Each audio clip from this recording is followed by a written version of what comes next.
Hi, so I've kept my room practically the same for about 4 years of my life, and I've never really had any motivation to do anything to it other than rotate my bed every few months. So, due to me having to stay home for virtual classes and feeling completely bored with really everything about my life, I created that Pinterest board and I started my room makeover. Here's how I did it. But before I show you what I did, here's a short pre-makeover room tour. When you first walk in, you are greeted with my queen-size bed with my twin-size comforter I've had since the 5th grade. Under my bed is all my college dorm room stuff. To the side is my nightstand with my skincare products, cheap candles, my mini diffuser, and a fake Christmas tree I keep up all year. On my windowsill is my small little plant family. Here's my desk that I really love. What I don't love is the cheap stool it came with. It's super uncomfortable, but good thing I have my laughing emoji pillow for some cushion. Stuffed in this corner, I have my art cart with all my art supplies. I keep it there to block out all the old and unfinished artwork I try to hide in this corner. Going down is my closet, but we'll get to her later. There's also these crates full of papers, but I'll also get into that later. In this corner, I have my lovely butterfly chair and my lamp. On the next wall, I have this little table with random stuff I have no other place to put. My dresser. I think I've literally had it since birth. It's missing knobs. I only use 2 of the drawers and it's been repainted white. And it has even more random stuff on top I have no other place to put. And then my trash can. As for decor, it's not much. I hang up my ukulele. I haven't played since my 21 Pilots and Dodie Clark phase of my life. And this Facebook mom painting from the 6th grade. Now that you've seen the before, I made these 3 strategic steps to get to the after. Step 1 was to clean. Part 1, my closet. My closet has more clothes from when I was a child than clothes I wear now. It was absolutely awful when I started in there. I wanted to make sure I went through every single item I managed to stuff in my closet. I went full Marie Kondo mode, which wasn't even that hard because the majority of the things I put in there I haven't used in years or even forgot I owned. It took me a good 3 days to get through just the clothes. Ew! There are all these bags and boxes I found full of clothes in my closet. I guess every single time I grew tired of a piece of clothing, I just put it in some random box in my closet and went on from that. And I think I unknowingly made it a habit of mine for years. But after those 3 days, I finally had clothes separated into 3 piles for donating, selling, and keeping.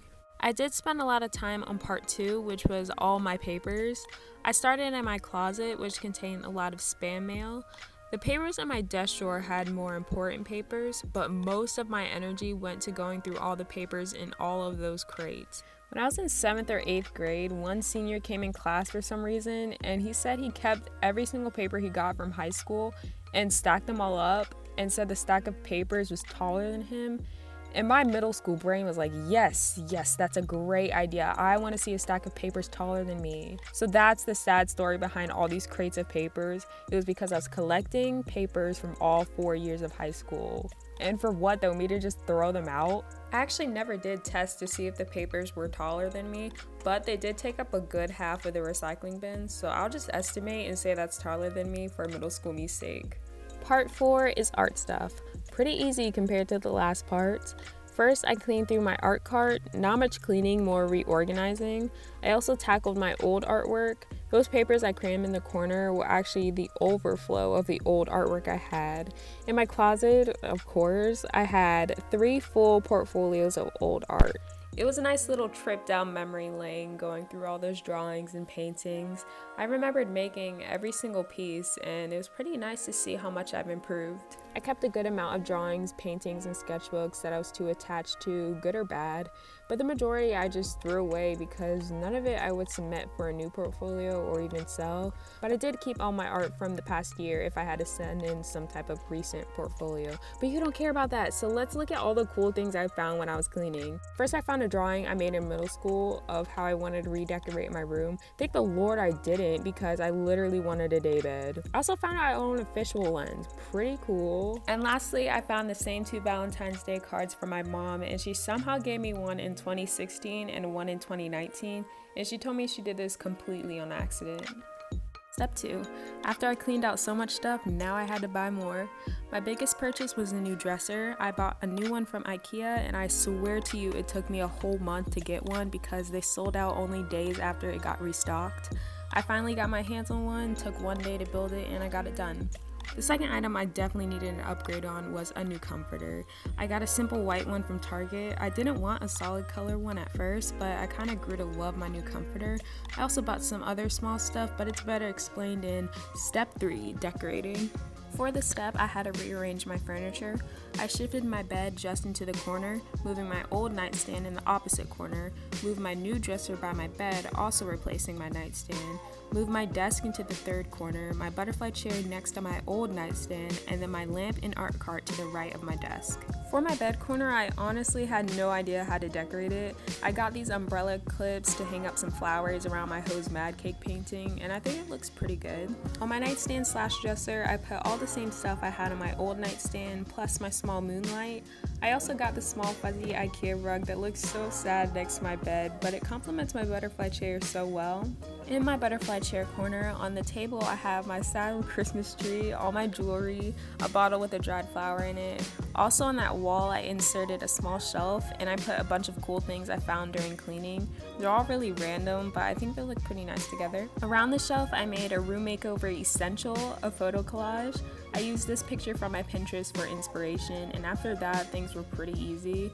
This is another decoration where I used some things I found from cleaning, old pictures, graphics cut out from advertisements, printed pictures I really like, and then I even used some 3D items that looked way better than I thought. When making this, I knew I had to keep the pictures with faces on them on the same wall as my bed so I didn't feel the eyes on me when I went to bed. One really cool thing I found was this crystal. I got it from a craft store on a random day and I wondered if it could be used as a window crystal. I knew those were pretty expensive, and since this one was cheap, I just bought it with low expectations, but wow, was I impressed with the results. I only get to see the rainbows for a short amount of time since my room only gets about 2 hours of good sunlight. I'm just so sad that I know that and I still own plants that need lots of sunlight and they've died by the time I finish this video. Now get ready to see my closet glow up. My sister said she did not see that much of a difference, but I totally do, mostly because I know that everything in there is stuff that I actually need and I'll actually use later. I had so much more room that I put a small section for my paper pads and sketchbooks, and most of my college dorm room stuff even fits in there. I even bought this over the door hanger for my hats and bags. I think my closet was the most satisfying part of the makeover for me. Moving on to my desk corner, I put a big shelf on that wall to hold all the stuff from earlier I had nowhere else to put, and it looks so much neater and more organized than before. I was kind of running low on wall decorations at this point, but I put them all together in a way that looked sort of okay. I don't love it as much anymore, but I'll probably get more posters and pictures, but for right now I'm just living with it.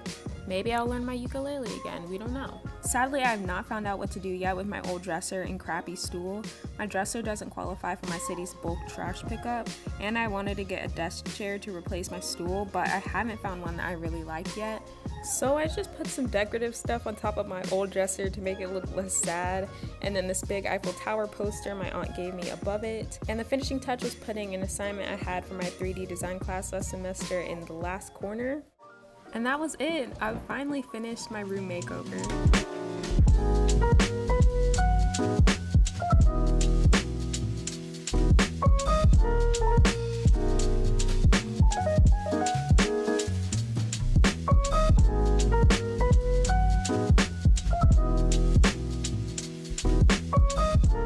It's much neater, much more organized, and I decorated it to be the right vibe I was going for. It's just a better room overall.